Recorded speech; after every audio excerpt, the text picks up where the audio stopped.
பார்த்து பார்த்து பண்ணுங்கண்ணா, பார்த்து பண்ணுங்கண்ணா. நாங்கள் ரொம்ப கஷ்டப்படுறேங்க. நாங்கள் படத்தை கொண்டு வரதுக்கு ரொம்ப கஷ்டப்பட்டு இருக்கோம்.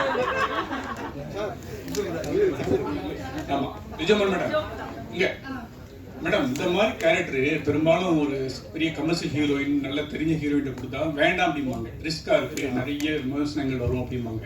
அப்புறம் செட்ல நடிக்கிறதும் ரொம்ப கஷ்டம். நீங்க எப்படி தைரியமா அதை ஒத்துக்கிட்டீங்க? எனக்கு இந்த கேரக்டர் பிடிச்சிருந்ததுன்னா அதனால பண்ணிட்டேன், அவ்வளோதான். அது இல்லாமல் அந்த கமர்ஷியல் வேல்யூ இல்லை, இதுக்கப்புறம் எனக்கு படமே வராது அப்படிலாம் நான் அப்போ நினச்சி பார்க்கல. எனக்கு இந்த கேரக்டர் பிடிச்சிருந்தது, நான் பண்ணிட்டேன். இதுக்கப்புறமும் அப்படிதான், எனக்கு பிடிச்ச கேரக்டர்ஸ் வந்தால் கண்டிப்பாக பண்ணணும், அவ்வளோதான். இந்த படத்துல ஒரு முத்த காட்சி இருக்கு. மற்ற படத்துல நடிக்கிறதுக்கும் இந்த படத்துல இருக்கிறதுக்கும் வித்தியாசம் இருக்கு. அது நடிக்கிறது வந்து எப்படி இருந்தது? அது ஈஸியாக இருந்துச்சு, ஏன்னா அது அனுஷா தான். Director sir, director sir, sir இந்த மாதிரி சொல்லுங்க. இந்த மாதிரி விஷயங்கள் ஆக்சுவலாக வந்து இது ஒரு ஸ்பெஷல் சைல்டுன்னு சொல்கிறோம்ல, அந்த மாதிரி தான் இந்த ஹோமோ லெஸ்பியன்லாம். இது வந்து சமூகத்தில் நீங்கள் இந்த மாதிரி படம் எடுக்கிறப்போ ஒரு துணிச்சலான முயற்சி, அதை பாராட்டுறோம், படமாக கலைப்படைப்பாக ஏற்றுக்கலாம். ஆனால் இது இன்னும் ஜாஸ்தியாக கிடையாது. ஏற்கனவே பொண்ணு கிடைக்காம அவன் அலைஞ்சிட்டு இருக்கான் நிறையா மாப்பிள்ளைங்களுக்கு. என்ன இந்த மாதிரி விஷயங்களை யாராவது தன்னுடைய இதுவாக எடுத்துக்கிட்டு அதை ஃபாலோ பண்ணாங்கன்னா? சரி, ஃபர்ஸ்ட் ஆஃப் ஆல் நீங்கள் ஸ்பெஷல் சைல்டு அப்படின்னு சொன்னதை நான் வந்து கண்டிக்கிறேன். அது அந்த ஒரு வார்த்தை பொருந்தாது. எல்லாரும் மாதிரியும் தான் அவங்க அப்படின்ற புரிதல் வரணுன்றதுக்காக தான் இந்த படம் எடுத்திருக்கேன் ஆக்சுவலாக. ஸோ டெஃபினட்டாக நீங்கள் ஃபர்ஸ்ட் டே ஃபர்ஸ்ட் ஷோ இந்த படம் பார்க்கணுன்னு நான் கேட்டுக்கிறேன். நீங்கள் கேட்ட அந்த கேள்விக்கான எல்லா பதிலும் அந்த படத்தில் இருக்கும். அப்படி கிடைக்கலன்னா நம்ம டெஃபினட்டாக உரையாடலாம். ஓகேங்களா? Thank you sir. கார்த்திக் சார், நீங்க கேட்ட கேள்வி வந்து வினித் சாரோட கேரக்டர் மூலமா இருக்கு படத்துல. படம் பாருங்க, 11ஆம் தேதி அவர் பதில் சொல்லி, அவர் கேட்டுப்பாரு, அதுக்கு பதிலும் சொல்லியிருப்பாங்க சார். கண்டிப்பா கிடைக்கும். அவரு ஏன்னா வினித் சார் வந்து நானும் அவர் சொன்ன மாதிரி சின்ன நான் அவர் ஏஜ்ல ரசிச்சேன், அதனால எங்களுக்கு பதில் கரெக்டா இருக்கும்னு நினைக்கிறேன். கண்டிப்பா பாருங்க, வினித் சார் கேட்டுப்பாரு. சார் டாக்டர் சார், 2023ல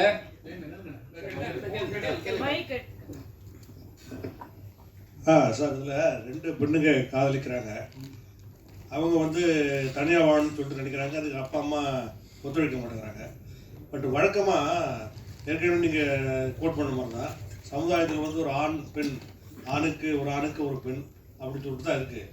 பட் இந்த மாதிரி ஏற்கனவே கார்த்திக் இந்த மாதிரி பெண் கிடைக்க மாட்டேது அப்படின்னு சொல்லிட்டுலாம் சொல்கிறாங்க.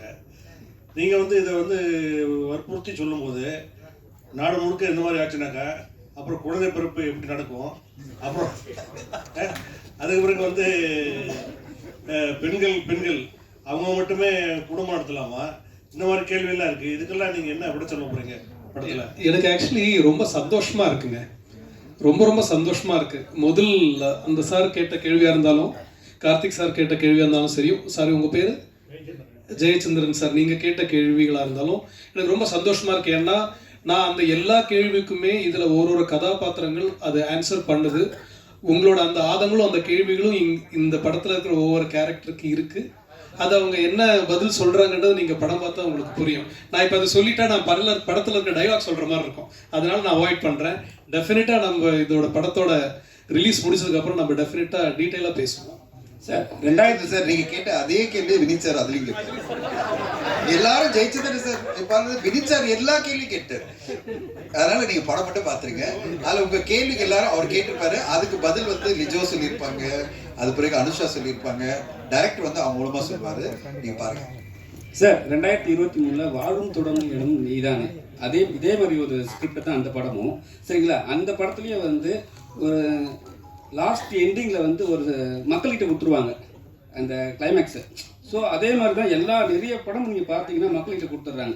ஏன் அது மாதிரி கொடுக்குறீங்க? ஏன்னா உங்களால் தெளிவான ஒரு முடிவு எடுக்க முடியலையா? எல்லாரையுமே கேட்குறாங்க, தெளிவான முடிவு எடுக்க முடியலையா? இல்லை ஒரு முடிவு சொன்னால் எல்லாருக்கும் ஏதாவது பிரச்சனை வரும்னு சொல்லிட்டு பண்ண மாட்டீங்களா? பிரச்சனை வரணும்னு நினச்சிருந்தா நான் இந்த கதையை எடுத்து எழுதியிருக்கவே மாட்டேன், பண்ணியிருக்கவே மாட்டேன். இது பிரச்சனையாக இருக்குன்றதுனால தான் இந்த கதையை பண்ணேன், சரிங்களா? இந்த படத்தில் நான் வந்து ஒரு ஓப்பன் ஹெண்டடாக விடலை. இந்த படம் பார்த்தா உங்களுக்கு ரொம்ப தெளிவாக புரியும். அதோட நான் இப்போ சொல்ல முடியாது. படம் ரிலீஸ்னால் நம்ம ரொம்ப டீட்டெயிலாக பேசியிருக்கலாம். டெஃபினட்டாக இது வந்து ஓப்பன் ஹெண்டட் படம் கிடையாது. எல்லா கேரக்டருக்கும் அவங்களோட மோட்டிவேஷன்ஸுக்கான எண்டு இந்த படத்தில் இருக்கும். ஒரு ஸ்க்ரீன் பே நம்ம அமைக்கும் போது அப்படி தான் இல்லையா? ஒரு கதையை இல்லை ஒரு கதாபாத்திரத்தை எடுத்து அவங்களோட ஒரு பிரச்சனையை அந்த கதை வழியாக நம்ம சால்வ் பண்ணி அவங்களுக்கு ஒரு நிறைவை கொடுப்போம். நிறைவை கொடுக்குறோம் அப்படின்றது என்னன்னா அந்த கதாபாத்திரோட தொடக்கமாக இருக்கும். அது ஒரு கதையோட ஆரம்பம் தான் அதோட எண்ட் ஆக்சுவலாக. ஸோ அந்த மாதிரி தான் இந்த படம் இருக்கும். டெஃபினட்டாக ஓப்பன் எண்டட் கிடையாது சார். இப்போ லெஸ்பியன் ஸ்டோரினாவே நீங்கள் பார்த்தீங்கன்னா மேரேஜ் பண்ணிக்கிறாங்க சரிங்களா, 1 year 6 months சம்திங் தான் வாழ்கிறாங்க கூடவே. அதுக்கப்புறம் நிறைய பிரச்சனைகள் சொல்லி அவங்களே பிரிஞ்சிடுறாங்க. ஸோ இவங்களுக்குலாம் வந்து ஒரு சொல்யூஷன் இருக்கும் அந்த படத்தில். ஏன்னா நிறைய பேர் வந்து நிறைய படம் எடுத்துட்டாங்க இதே மாதிரி, ஆனால் கடைசி வரைக்கும் சொல்யூஷன் கொடுக்கவே மாட்டாங்க. இப்போ இருக்கிற லெஸ்பியனுக்கு இந்த படம் வந்து சொல்யூஷன் கொடுக்குமா? நீங்கள் கேட்குற கொஸ்டின் வந்து ஆக்சுவலி லெஸ்பியன் சார்ந்தது கிடையாது, காதல் சார்ந்தது. காதலிக்கிறவங்க எல்லாரும் சேர்ந்து இருக்கிறாங்களா? இல்ல இல்லையா? ஆக்சுவலாக நல்லா கேட்டுங்க, இது காதலுக்கும் லெஸ்பியனுக்கும் நிறைய வித்தியாசம்னால உங்களோட பார்வையில் அது மாதிரி, எங்களோட பார்வையில் இது மாதிரி சரிங்களா. லெஸ்பியன் என்னன்னா அவங்களுக்குள்ள உள்ள வந்து லவ், நீங்கள் சொல்கிறீங்க லவ்ன்றீங்க, ஆனால் வந்து வெளியே வந்து பேசும்போது சம்திங் பண்ணும்போது டோட்டலாகவே அவங்க சண்டை போட்டுக்கிறாங்க. லவ் பண்ணும்போது ஈஸியாக இருக்குது, அப்புறம் வந்து மேரேஜ் பண்ண பிறகு கொஞ்சம் கஷ்டப்படுறாங்க. அது க்ளீனாக வெளியே நம்ம காட்டுறாங்க. ஸோ அதை பற்றி இருக்கா? இது வந்து மேரேஜ் பற்றியெல்லாம் இல்லைங்க. இது வந்து இந்த பர்டிகுலர் ரிலேஷன்ஷிப் பற்றியான புரிதல் தான் இந்த படம். காதல் என்பது பொதுவுடமே சொல்லிக்கோங்க, யார் வேணா காதலிக்கலாம் அப்படின்னு தான் இந்த படம். நீங்கள் கேட்குற இந்த கேள்வி வந்து எல்லா ரிலேஷன்ஷிப்லையும் இருக்குது. ஆண் பெண் காதல்லையும் இதே பிரச்சனை இருக்குது. கல்யாணம் பண்ணுறாங்க, லவ் பண்ணுறாங்க, வருஷக்கணக்கு லவ் பண்ணுறாங்க, கல்யாணம் பண்ண அடுத்த நாள் டிவோர்ஸ் ஆகுது, 6 மாதத்தில் டிவோர்ஸ் ஆகுது, 25 வருஷம் ஒன்றா இருந்தவங்க டிவோர்ஸ் ஆகிறாங்க. ஸோ இந்த லவ் அண்ட் ஹேட் ரிலேஷன்ஷிப் மனிதருக்குள்ளே இருந்துக்கிட்டே தான் இருக்குது. அப்போ தான் வாழ்க்கை முன்னாடி போகும். ஒன்று ஸ்டாண்டர்டாக நிற்காது இல்லையா? ஸோ இந்த படத்தில் வந்து நம்ம அதை பற்றி பேசலை. இதுவும் சரிதான், உங்களை மாதிரி நாங்களும் காதலிப்போம், நாங்களும் சண்டை போடுவோம், பிரிவோம், ஒன்றா இருப்போம் அப்படின்னு சொல்லக்கூடிய ஒரு படம் தான் இது. ரோஹிணி மேடம், எந்த காதல்னாலும் ஒரு கட்டத்தில் வந்து கல்யாணத்தில் போய் நிற்கணும். இந்த மாதிரி ஹோமோசெக்சுவல் வந்து சில நாட்டில் சட்டப்பூர்வமான அனுமதி இருக்குது, நம்ம நாட்டில் சுப்ரீம் கோர்ட் இதிலே வந்து அனுமதி இல்லை. இந்தியா மாதிரி நாட்டுக்கு வந்து அது வந்து மேரேஜ் வந்து லீகலாக வேணும் அப்படின்னு நினைக்கிறீங்களா இந்த ரிலேஷன்ஷிப்? அதுக்கு தான் வந்து அவங்க போராடிட்டு இருக்காங்க இல்லையா? என்ன வேணும் என்ன வேணாம் அப்படின்றது சொல்கிறதுக்கான நான் அதுக்கு உண்டான அத்தாரிட்டி கிடையாது. ஆனால் ஒருத்தருக்கும் இருக்கிற உணர்வுகளை மதிக்கணும் அப்படின்றத நான் சொல்கிறேன். அப்புறமா வந்து இதை பார்த்துட்டு இப்படி மாறுவாங்க அப்படின்றது வந்து தவறான ஒரு கருத்துங்க. ஏற்கனவே அந்த மாதிரியான உணர்வுகளோட இருக்கிறவங்க அதை வெளியே சொல்ல முடியாம தவிக்கிறவங்க தான் வந்து இப்போ சொல்லலாம் போல இருக்கு. அது வந்து கம்மிங் அவுட் அப்படின்னு சொல்லுவாங்க இங்கிலீஷ்ல. கம்மிங் அவுட் அப்படின்ற இடத்துக்கு போகலாம் போல இருக்கு அப்படின்ற ஒரு தைரியம் வேணும்னா நம்ம சமூகம் கொடுக்குற இடத்துக்கு போகும் அப்படின்னு நினைக்கிறேன். நன்றி சார். சார் இப்போ வந்து நீங்களே வந்து இந்த வீக் வந்து 2 படம் 2K கிட்ஸ், அது வந்து லவ் டவுன்சிங் 2K 90 சம்திங் போகுது படம். இப்போ வந்து இந்த படம் நீங்கள் லெஸ்பியன்.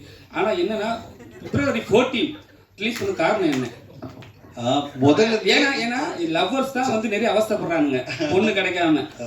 அண்ணன் சொன்ன மாதிரி பொண்ணு கிடைக்காம அவ்வளோ பேர் அவஸ்தைப்படுறாங்கன்னு நல்லா சொல்றீங்க. ஒன்னே ஒன்று சொல்லிடுறேன், இந்த படம் வந்து நாங்கள் நவம்பரில் டிசைட் பண்ணும்போதே அவர் ஒரே ஒரு தான் சொன்னார். அன்னைக்கு சொன்னார், சார் இது வந்து வேலண்டைன்ஸ் டே நாங்கள் கொண்டு வரணும்னு ஆசைப்பட்ட படம் இல்லை, காதல் என்பது பொது உடைமைன்னு சொல்லிட்ட பிறகு நான் வேலண்டைன்ஸ் டே 2024 கொண்டு வரணும் ட்ரை பண்ணேன் சார். அப்போ ப்ரொடியூசர்ஸ்க்கு சில சிக்கல்னால கொண்டு வர முடியல.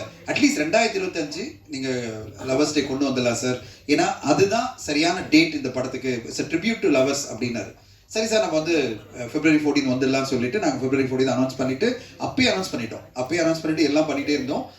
2K லவ் ஸ்டோரி வந்து ஜனவரியில் என்கிட்ட வந்து சுசீந்தர் சார் படத்தை காமிக்கும் போது அதுவும் வேலண்டைன்ஸ் டே படம் தான். ஏன்னா அது வேற மாதிரியான லவ் சொல்லுது. அந்த படத்தை பார்த்தீங்கன்னா அது வேற ஒரு புரிதல். இந்த 2K ஜெனரேஷன் லவ் எப்படி அணுகுறாங்க அப்படின்றத ரொம்ப மெச்சூர்டா ரொம்ப பிரமாதமா வந்து சுசீந்தர் சார் சொல்லியிருக்காரு. அந்த கதையை முடிச்சு நான் படம் பார்த்த உடனே நான் என்கிட்ட சொன்னாரு, சார் நீங்க ரிலீஸ் பண்ணுங்க சார், ஏற்கனவே ஒரு படம் நான் பண்ண போறேன் வேலண்டைன்ஸ் டேக்கு அப்படின்னு. இல்லை சார், எனிவே நாங்கள் வேலண்டைன்ஸ் டே கொண்டு வரணும்னு பிளான் பண்ணிட்டோம், நீங்கள் நடுவில் இருங்க, 2 படத்தையும் உங்களால் மேனேஜ் பண்ண முடியினாரு. உண்மையிலே சேலஞ்சாக தான் இருக்குது எனக்கு, ஏன்னா 2 பேரையும் மேனேஜ் பண்ணணும், 2 ப்ரொமோஷனும் பார்க்கணும், 2 ஈவெண்ட் அரேஞ்ச் பண்ணணும். ஆனால் 2 வேறு விதமான படங்கள், ஒரே மாதிரி படம் இல்லை, அது வேறு மாதிரியான ஒரு கான்செப்ட் படம். இது எனக்கு மனசளவில் ஆத்மார்த்தமான ஒரு படம். மனசளவில் ஆத்மார்த்தமான படம்னா சில படங்கள் நம்ம நெஞ்சில் வந்து ஆழமாக பதியும், அந்த மாதிரி ஒரு படம் அது. அது இந்த கால யங்ஸ்டர்ஸ் எப்படி வந்து காதல் அணுகுறாங்கன்றதை பார்க்கும்போது ஒரு நம்பிக்கை கொடுக்குற அந்த படம் அது 2K லவ் ஸ்டோரி. இந்த படம் மனசளவில் நம்மளை வந்து ரொம்ப பாதிக்குது. மனசளவில் வந்து இந்த ஒரு கம்யூனிட்டின்னு அப்படின்னு நம்ம ஒதுக்கிடாம அவங்க பார்ட் ஆஃப் அவர் ஃபேமிலி, நம்ம ஃபேமிலி தான் அவங்க. அவங்களுக்கு ஒரு உணர்வு இருக்குல்ல. படம் ஃபுல்லாக உணர்வுகளை பற்றி தான் அந்த படம் பேசும். உணர்வுகளை புரிஞ்சுக்கிட்டீங்கன்னா உங்களுக்கு வந்து எல்லாமே எம்பத்தி பண்ணுவீங்க. நீங்கள் வந்து இவங்களை ஒதுக்கி வைக்கிற ஒரு கம்யூனிட்டி கிடையாது, இல்லை அந்த செக்மெண்ட் கிடையாது. எல்லாருமே நம்மளை சார்ந்தவங்க தான், அவங்களும் நம்மளோட இருக்கிறவங்க தான். அந்த உணர்வுகளோட நம்ம ஒத்துக்கணும் அவங்கள அப்படின்றதுக்காக இந்த படம் ரொம்ப அருமையாக வந்திருந்தது. பார்த்த உடனே நானும் என் மனைவி தான் பார்த்தோம். இது வந்து நான் அது ஒரு மேல் பெர்ஸ்பெக்டிவ் அப்படின்லாம் இல்லை, என் மனைவிங்க வந்திருக்காங்க. நாங்கள்லாம் பார்த்த உடனே இந்த படம் வந்து நல்லா இருக்கு, இந்த படம் நம்ம கண்டிப்பாக மக்கள் மத்தியில் கொண்டு செல்லணும் அப்படின்னு ஆசைப்பட்டு கொண்டு வந்திருக்கோம். ஊடக நண்பர்கள் துணையோட, மக்களோட துணையோட இந்த படம் வந்து பரவலான மக்களை ரீச் பண்ண நம்புறேன். ஒரே விஷயம் சொல்ல, இன்னைக்கு காலையில் நான் டிஸ்ட்ரிபியூட்டர்கிட்ட நான் பேசியிருந்தேன், எங்கள் டீம் ஃபுல்லாக, தமிழ்நாடு ஃபுல்லாக. அவங்க சொன்னாங்க, காதலது பொது உடைமை பற்றி எல்லா ஸ்க்ரீனும் வந்து போடணும்னு ஆசைப்படுறாங்க, இந்த படத்துக்கு ஏதோ ஒரு விஷயம் இருக்குது அப்படின்னு நம்புறாங்க அப்படின்னாங்க. நான் சொன்னேன், மல்டிப்ளெக்ஸ்ல எல்லாம் இந்த படம் கண்டிப்பாக வரணும். மக்கள் மத்தியில் இந்த படத்துக்கு ஒரு எதிர்பார்ப்பு இருக்குது, அந்த ஒரு நல்ல ஒரு நம்பிக்கை இருக்குது. அந்த நம்பிக்கை ஏற்ற மாதிரி நீங்கள் படம் பார்க்கும்போது நீங்கள் கண்டிப்பாக சொல்லுவீங்க நம்புகிறேன். ஏன்னா இந்த படத்தை பார்த்த சில ஊடக நண்பர்கள் சில பேர் தான் பார்க்க முடிஞ்சது. ஏன்னா நாங்கள் வந்து ஒரு இன்ஃப்ளூயன்சர்ஸ் இல்லை, ஃப்ரெண்ட்ஸை கூப்பிட்டு படம் காமிக்கும் போது அவங்க எல்லாருமே சொன்னாங்க, சார் அருமையான படம் கொடுத்துருக்கீங்க அப்படின்னாங்க. அது நீங்களும் சொல்லுவீங்க நாளன்னைக்கு அப்படின்னு நான் நம்புகிறேன். நீங்களும் சொன்ன பிறகு அது கண்டிப்பாக மக்கள் மத்தியில் போய் சேரும், மக்களும் அதே மாதிரி சொல்லுவாங்க. அதுக்கு பிறகு இந்த படம் அதுக்கான ஆடியன்ஸை போய் ரீச் பண்ணிடும் நம்பிக்கையோடு தான் காத்திருக்கிறோம். மேடம், ரோகிணி மேடம், நீங்கள் பேசுகிறப்ப சொன்னீங்க இந்த மாதிரி மாறிடுவாங்க அப்படிங்கிறதெல்லாம் நான் ஏற்றுக்க மாட்டேன் அப்படின்ட்டு. அது அவங்களுக்குள்ளார உள்ளது அப்படின்னா அது ஒரு திருநங்கை மாதிரி, ஒரு ஸ்பெஷல் சைல்டு மாதிரி அவங்களுக்குள்ள உள்ள பர்டிகுலர் கேரக்டர் தானே, டேரக்டர் இல்லைன்னாரு. இருங்க, உங்கள்கிட்ட இன்னொரு கேள்வியும் கேட்டுறேன். இப்போ நான் ஹாஸ்டலில் இருந்திருக்கிறேன், ஒரு 3 வருஷம் ஊட்டியில் படிச்சிருக்கிறேன். அப்போது நமக்கும் நம்ம ஃப்ரெண்ட்ஸுங்க சில தடம் மாதிரி போயிருக்குது. ஆனால் திருப்பி எல்லாருமே இப்போ ஃபேமிலி மேனாக கல்யாணம் பண்ணிட்டு குழந்தை குட்டி பார்த்துட்டு வாழ்ந்துட்டு தான் இருக்கிறாங்க. ஓகேங்களா? இந்த மாதிரி படங்கள் அந்த மாதிரி மாற்றுறதுக்கு வாய்ப்பு இல்லையா? நீங்கள் சொன்னதுனால சொல்கிறேன், இவருக்கும் அதே கேள்வி தான் கேட்குறேன். ஏன்னா என்கிட்ட ஒரு ஸ்பெஷல் சைல்டு பையன் இருக்கிறான். ஹரிதாஸ் பார்த்த பிறகு இவனை எப்படா வளர்க்க போகிறாங்கிற பயம் இருந்தது. இப்போ வளர்த்துக்கிட்டு இருக்கான் நல்லாவே. ஸோ அந்த மாதிரி இந்த மாதிரி பசங்களை வச்சுருக்க பேரண்ட்ஸுக்கு இந்த படம் ஒரு ஆறுதலாக, இந்த மாதிரி இருந்தாலும் ஏற்றுக்கோங்க அப்படிங்கிற முடிவை தருமா, அதையும் கேட்குறேன். பேசிக்கலி இது வந்து ஃபேமிலிஸ்க்கான ஒரு படம் தான். நீங்கள் சொல்கிற மாதிரி ஸ்பெஷல் சைல்டுன்னு அந்த கேட்டகரிக்கும் இதுக்கும் சம்பந்தம் இல்லை, பொருத்தமான வார்த்தை இல்லை அது அப்படின்னு அது புரிய வைக்கிறதுக்கு தான் பேசுறது. இன்னொரு விஷயம் என்னன்னா வந்து எக்ஸ்பெரிமெண்டிங் அப்படின்ற இடத்துக்கு இல்லை. ஆக்சுவலி உணர்வு ரீதியாகவே அவங்களுக்கு வந்து ஒரு சில பேருக்கு இருக்கிற தெரிவுகள், அதாவது தேர்வு அப்படின்னு வரும்போது அதை நம்ம என்ன மாதிரி பார்க்குறோம் நம்ம அப்படின்றது வந்து நமக்கு அது பழக்கப்படாததுனால, நமக்கு தெரியாததுனால எப்படி பார்க்குறோம். நம்ம வந்து சொசைட்டி வந்து இப்படி ஒதுக்கி வச்சுட்டு, இல்லைன்னா அவங்கள வந்து அவமானப்படுத்துகிற மாதிரி, அவங்கள வந்து ரொம்ப தரக்குறைவாக பேசுகிற மாதிரி பண்ணுறதுனால நிறைய பேர் பயந்துக்கிட்டு இதை பற்றி பேசாமல் இருக்கிறவங்க தான் இப்போ பேசலான்னு வெளியே பேசுவாங்கன்னு சொல்கிறது. யாருமே வந்து இப்போ ஒரு கருப்பாக இருக்கிறவங்க கருப்பாக தான் இருக்காங்க இல்லையா, அந்த மாதிரி தான் இது. நீங்கள் எப்படி பிறந்திருக்கீங்களோ அதை நீங்கள் ஏற்றுக்கணும் அப்படின்றத பற்றி தான் பேசுறது தவிர, எப்படியோ பிறந்திருக்கோம் ஆனால் இதை பார்த்துட்டு மாறிடுவாங்க அப்படின்றது சரியான புரிதல் கிடையாது அப்படின்னு சொல்றதுக்கு தான் நான் சொன்னேன். டேரக்ட் சார், இந்த பாட்டு வரி வந்து காதல் என்பது பொருள் வந்து பாலதேவன ராஜா சார் உள்ளது. எங்கேயாவது உள்ள வருதா? பெர்மிஷன் வாங்கி பயன்படுத்திருக்கீங்களா? ரீமிக்ஸ் மாதிரி ஏதாவது வருதா? ப்ரமோல மட்டும்தான் இருக்கு, படத்துல அந்த பாட்டு யூஸ் பண்ண ப்ரமோக்கு பர்மிஷன் கொடுத்தாங்க சார். அப்புறம் சார் டைரக்ட் ரிலீஸ் பண்ண 2 படத்துல 2K love story sir director sir ஆக்சுவலாக இப்போ நம்ம இந்த விஷயங்கள் வந்து ஃபேமிலியிலேருந்து ஃபஸ்ட்டு ஆரம்பிக்கணும். இங்கே ஃபேமிலியிலேருந்து தான் ஃபஸ்ட்டு நம்ம இந்த விஷயத்த கொண்டு வரணும் அப்படின்னு நீங்கள் எப்படி ரைட் பண்ண ஆரம்பிச்சிங்க? ஏன்னா அது ரொம்ப சிக்கலான ஒரு விஷயம், அதை குறித்து சொல்லுவாங்க. அதே மாதிரி வந்து இப்போ இருக்க யங் ஜென்ரேஷன் மேக்ஸிமம் வந்து இந்த விஷயங்களை வந்து மேக்ஸிமம் ஏற்றுக்கிறாங்க. ஆனாலும் சில பேர் வந்து வானவில் அப்படின்ற வார்த்தையை யூஸ் பண்ணி நிறைய பேர் இது பண்ணுறாங்க. நிறைய பேர் எனக்கு எல்லாருக்கும் தெரியும். ஸோ இதை வந்து இன்னும் நம்ம எப்படி ஹேண்டில் பண்ணலாம், கொஞ்சம் எப்படி ஜென்ரலைஸ் பண்ணலாம் அப்படின்ற மாதிரி இந்த படத்தில் எதுவும் இருக்குங்களா? அடுத்து இந்த படத்தில் என்ன இருக்குன்றது படத்தை பார்த்ததுக்கப்புறம் நம்ம பேசலாம். பட் நீங்கள் கேட்ட கொஸ்டினுக்கான பதில் வந்து 2-3 கொஸ்டின் கேட்டீங்க. ஃபர்ஸ்ட் கொஸ்டின் வாட்டி சொல்லுங்கள். ஓகே. நான் எப்படி பார்க்குறேன்னா, இந்த சமூகம் இல்லை இந்த நேஷன் இல்லை வேர்ல்டு நம்ம போகிறதுக்கு முன்னாடி நான் அப்படின்ற ஒரு ஐடென்டிட்டி இருக்குது. அந்த ஐடென்டிட்டி ஃபஸ்ட்டு க்ரியேட் ஆகுறது நம்ம ஃபேமிலி தான் இல்லையா? ஸோ நமக்கு ஒரு அங்கீகாரம் அப்படின்றது முதல்ல ஃபேமிலியிலேருந்து தான் கிடைக்கணும். இப்போ நம்ம நிறைய பேரை பார்த்துருக்கோம், பெரிய இடத்துல வந்திருப்பான், ஆனால் வீட்டில் சண்டை போட்டு போயிருப்பான், என்னிடமும் அச்சீவ் பண்ணியிருப்பான், இருந்தாலும் என்னோட அப்பா என்ன ஒத்துக்கல, அம்மா என்ன ஒத்துக்கல அப்படின்ற ஃபீலிங் நிறைய பேர் நான் பார்த்துருக்கேன். ரொம்ப சாதிச்சிருப்பாங்க, ஆனால் மனசுக்குள்ளே எப்போவுமே அந்த வேதனையோடு இருப்பாங்க. ஸோ இந்த புரிதல் அப்படின்றது ஒரு குடும்பத்தில் இல்லை, குடும்பம் அது எதுவானா இருக்கலாம், அப்பா அம்மா இல்லை நண்பர்கள் இல்லை அந்த வில்லேஜ் சார்ந்த இல்லை ஏன் ஊர் ஏன் நாடு அப்படின்னு கூட வச்சிருக்கலாம். ஸோ அந்த குடும்பம்ன்றது அது ஒரு யூனிட். ஸோ இந்த அங்கீகாரம் அங்கே ஆரம்பிக்கணும், அந்த புரிதல் அங்கே ஆரம்பிக்கணும். இந்த படத்தில் வந்து சாம் அப்படின்ற கேரக்டர் இவங்க பண்ணியிருக்காங்கன்னா அவங்களோட ப்ரொட்டஸ்ட், அவங்களோட ஃபைட் வந்து அவங்க காதலுக்காக என்னன்னா உலகத்துக்கு கூட கிடையாது, என் அம்மா என்ன புரிஞ்சுக்கணும், அவ்வளோதான். அதுதான் இந்த கதை. இந்த ஒன் லைனில் இந்த கதையை சொல்லிட்டேன், என் அம்மா என்ன புரிஞ்சுக்கணும், அவ்வளோதான். I don't care about the world. அவங்க புரிஞ்சுக்கிட்டானு அது போதும், அங்கேருந்து அது ஆரம்பிக்கும். அதுதாங்க இந்த படம். இயக்குனர் சார் வணக்கம் சார். இங்கே சமீபத்திய படங்கள் பார்த்தீங்கன்னா இப்போ லெஸ்பியன் ஊக்குவிக்கிற மாதிரியும், இப்போ லாஸ்ட்டாக கூட ஒரு படத்தோட ட்ரெய்லரில் பேசியிருந்தாங்க, பெண்கள் எங்கே வேணாலும் போகலாம், யார் கூட வேணாலும் சுற்றலாம் அப்படின்ற மாதிரியும் ஒரு கதைகள் அமைஞ்ச ஒரு படம் பேட் கேர்ள் வரப்போகுது. சமீபத்தில் இந்த மாதிரி படங்கள் வர்றதுனால நாட்டில் ஏதாவது சீர்குலைவுகள் ஏற்படாது, நம்ம கலாச்சாரம் கெட்டு போகும் அப்படின்னு நினைக்க மாட்டீங்களா சார்? டெஃபினட்டாக கிடையாதுங்க. ஏன்னா ஒரு கலாச்சாரத்தில் இருந்து தான் ஒரு கதை உருவாகுது, ஒரு கலாச்சாரத்தில் இருந்து தான் ஒரு கதை உருவாகுது. நம்ம வாழ்வியலில் இருந்து தான் ஒரு படத்தை நம்ம உருவாக்குறோம், இல்லை கவிதை உருவாகுது, இல்லை புத்தகம் உருவாகுது.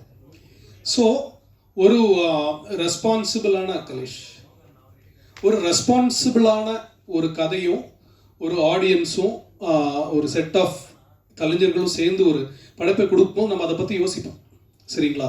ஸோ இந்த கதை வந்து ஒரு உரையாடலை தான் ஸ்டார்ட் பண்ணோம். இதில் இந்த கதையில் வந்து நம்ம இப்படி இருக்கிறது தான் சரி அப்படின்னு சொல்லி நம்ம க்ளோரிஃபை பண்ணுறது கிடையாது. இந்த கேள்வியை நான் வந்து நீங்கள் என்கிட்ட கேட்டது சந்தோஷமாக அதுக்கு ஆன்சர் பண்ணிட்டேன். பட் இந்த கேள்வியை நம்ம வந்து நிறைய வயலன்ஸை, இப்போ நம்ம என்டர்டெயின்மெண்ட் சொல்கிறோம் இல்லையா, நிறைய வயலன்ஸை க்ளோரிஃபை பண்ணுற படங்களை வந்து அது மீன்ஸ் அது கரெக்டு, அது வந்து ஹீரோயிசம் அப்படின்னு சொல்லி கொண்டாடுற ஒரு நிறைய படங்கள் இருக்குது. அந்த படம் சமூகத்துக்கு என்ன பண்ணுது அப்படின்ற ஒரு கொஸ்டினும் நம்ம இது கூட சேர்ந்து கேட்கணும் அப்படின்னு நான் உங்களை கேட்டுக்கிறேன். Thank you sir. தனஞ்சயன் சார் ஒரே ஒரு கேள்வி சார், உங்களுக்கு தான் முடிச்சிக்கலாம். ஒரே ஒரு செகண்ட் சொல்லிடுறேன், சார் கேட்டதுக்காக சொல்கிறேன். சார் எவ்வளோ அழகாக சொன்னார் பாருங்க. வயலண்டான பல படங்கள் பார்க்குறோம், ஒரு ஹீரோ வந்து 100 பேரை கொலை பண்ணுறது, கத்தியில் குத்தி ரத்தமாக கொள்றதெல்லாம் பார்க்குறோம். அது சமுதாயத்தை பாதிக்காத போது இது உணர்வுபூர்வமாக ஒரு பெண் இன்னொரு பெண்ணை நேசிக்கிறா, என் சின்ன வயசுலேருந்தே இதுதான் என்னுடைய அன்பு அப்படின்னு சொல்கிறது வந்து அந்த பெண்ணோட உணர்வு. அது எல்லா பெண்களுக்கும் இது வரணும்னு அவசியம் இல்லை, எல்லா பெண்களும் அப்படிலாம் கிடையாது. அப்படிப்பட்ட ஒரு பெண்ணுக்கு நம்ம ஆதரவு கொடுக்கணும் உணர்வுபூர்வமாக அப்படின்றதான் இந்த கதை சொல்ல வருது தவிர உலகத்துக்கு எல்லா பெண்களும் இப்படி இருக்கணும்னு நம்ம சொல்லலை, இதை என்கரேஜும் பண்ணலை. இன்ஃபேக்ட் வினித் சார் கேரக்டர் மூலமாக, ரோஹிணி மேம் கேரக்டர் மூலமாக பல கேள்விகள் உங்களுக்கு இருக்கிற எல்லா கேள்விகளுக்கும் அந்த கேரக்டர்ஸ் பதில் சொல்லணும். இது லிஜோமல் கேரக்டர், அதாவது அந்த சாம் என்ற கேரக்டரும் அனுஷா வந்து கேரக்டர் நந்தினி கேரக்டர்லையும் அவங்க பதில் சொல்லுவாங்க. கடைசியில் உணர்வுபூர்வமாக புரிய வைப்பாங்க ஆடியன்ஸ்க்கு, இது எங்களோட உணர்வுகள், இந்த உணர்வுகளை நீங்கள் ஏற்றுக்கணும் அப்படின்ற மாதிரி அவங்க சொல்கிறாங்க. இந்த இது வந்து ஒரே சொல்லிடுறேன் ஊடகங்களுக்கு, நாங்கள் வந்து சென்சர் போகும்போது நீங்கள் கேட்ட மாதிரி தான் முதல்ல சென்சர் நாங்கள் போகிறோம், அதுலேருந்து ஒரு அப்ஜெக்ஷன் வந்துட்டே இருந்தது.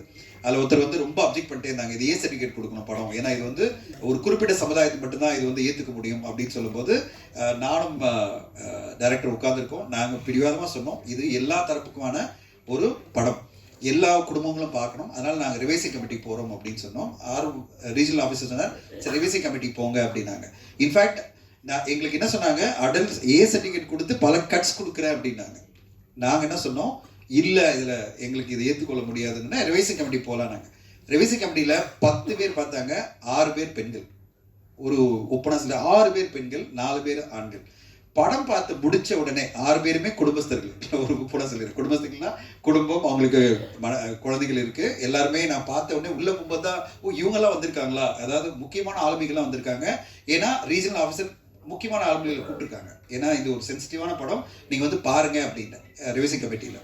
அந்த ரிவைசிங் கமிட்டி உள்ளே கூப்பிட்ட உடனே நம்ப மாட்டீங்க, நான் எக்ஸாஜரேட்டே பண்ணல, உள்ளே போன உடனே UA 16+ நோ கட்ஸ், படத்தை ரிலீஸ் பண்ணுங்க, சூப்பராக பண்ணியிருக்கீங்க. நாங்கள் இதை விட எங்களுக்கு என்ன ஒரு அங்கீகாரம் வேணும். அவங்க என்ன சொன்னாங்க, நான் நினச்சேன் UA நாங்கள் கேட்டது UA, அது ஏதோ கட்ஸ் கொடுக்க போகிறாங்கன்னா ஒரு கட்ஸும் கிடையாது, நான் அவ்வளோ ரசித்தோம் இந்த படத்தை. இவ்வளோ மெச்சூரிட்டியான ஒரு படத்தை கொடுத்துருக்கீங்க. எல்லா ஃபேமிலியும் பார்க்க வேண்டிய படம். இதுக்கு ஏ சர்டிஃபிகேட்டு யூஏ தான். நீங்கள் படத்துக்கு கொண்டு போங்க, ரிலீஸ் பண்ணுங்க அப்படின்னு உடனே எழுதுங்க போங்க அப்படின்னாங்களா. நாங்களாம் அப்படியே பிரமிப்பாக உட்காந்து பார்த்துட்டு இருந்தோம். 4 பேரும் அப்படியே எழுந்து வந்தோம். கண்டிப்பாக அந்த உணர்வுபூர்வமாக இந்த படத்தில் நீங்கள் மட்டும் கொஞ்சம் ஒன்றிட்டீங்கன்னா அந்த ப்ரெஷ் ஷோவில் அப்படி முடியும் போது நீங்களும் இதே வார்த்தை அந்த சென்சர் ஆஃபீஸரில் இருந்த எல்லா போர்டும் சொன்ன மாதிரி எங்களுக்கு அந்த அங்கீகாரம் கொடுப்பீங்கன்னு நம்பிக்கையோட காத்திருக்கிறோம். வெகு விரைவில் உங்களுக்கு படத்தை காமிக்கிறோம். சார் உங்களுக்கு கடைசியாக ஒரு கேள்வி சார், உங்களுக்கு மட்டும் தான். லாஸ்டா 2K கிட்ஸ் நம்ம ஆடியோ அந்த படம் வேண்டாம். இந்த படம் பேசல சார். அதை பத்தி பேசல. நீங்க ஒரு क्वेश्चन வச்சீங்க சார். படம் வெளியாகிற படங்கள்ல 93% ஃபிளாப் ஆகுது, 3% தான் ஹிட் ஆகுது அப்படின்னு சொல்லி 7% தான் ஹிட் ஆகுதுன்னு சொல்லியிருந்தீங்க. இது எங்களுடைய கேள்வி என்னன்னு கேட்டீங்க அப்படின்னா, எல்லாருமே ஒவ்வொரு மேடையிலையும் சொல்றாங்க படம் தொடர்ந்து ஃபிளாப் ஆகுது, ஓட மாட்டேங்குது, லாஸ் ஆகுது எல்லாரும் சொல்றாங்க. எல்லாருக்கும் இந்த ஆதங்கம் எங்களுக்கும் இருக்கு. நான் என்ன கேட்கறேன்னு கேட்டீங்கன்னா, ஒரு படம் நம்ம மேக்கிங் பண்றதுக்கு ஒரு 50 கோடி செலவாகுது அப்படின்னா 250 கோடி ஒரு ஹீரோயின் சம்பளத்தை திணிக்கும் போது அது லாஸ் ஆகுது. நம்ம யாருமே அதை யோசிக்கிறது இல்லை. பட தயாரிப்பாளரும் சரி, இயக்குனரும் சரி, யாரும் யோசிக்கிறது. ஒருத்தவங்களோட கால் ஷீட் வேணும் அப்படின்றதுக்காக 150 கோடிக்கு நடிச்சிட்டு இருந்தவங்கள 250 கோடி கொடுத்து புக் பண்றாங்கல்ல.